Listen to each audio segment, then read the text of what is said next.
तो चलिए बात करते हैं ARY डिजिटल के ड्रामे चालबाज की किस्त 51 पर। अरे भाई, इस किस्त में तो आयजा की चालें अपना कमाल दिखा रही हैं।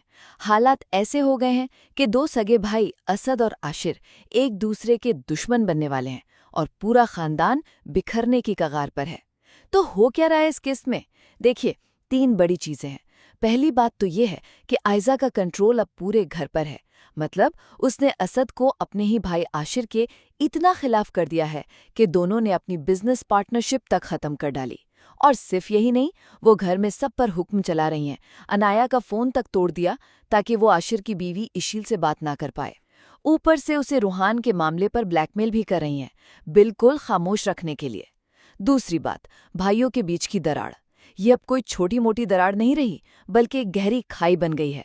असद को तो पक्का यकीन है कि आशिर ने ससुराल वालों का साथ देकर उसे धोखा दिया है और वो अब उससे कोई ताल्लुक ही नहीं रखना चाहता। और आशिर, भाई वो तो बेचारा दिल बर्दाश्ता होकर अपनी बीवी इशील के साथ एक किराए के फ्लैट में नई जिंदगी शुरू करने की कोशिश कर रहा है।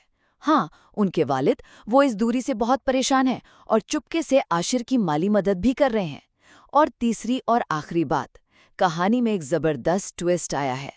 अब अनाया और इशील ने मुज़ाहिमत शुरू कर दी है। जी हाँ, आयजा की धमकियों के बाद भी अनाया अब उसके सामने डट गई है और उसे साफ साफ कह रही है कि अगर मुझे निकाला तो मैं सब कुछ तबाह कर दूंगी। और दूसरी तरफ इशील, वो हर मुश्किल में अपने शोहर आशिर का साथ दे रही है, भले ही उसके अपने वालिद उसके खिलाफ हों।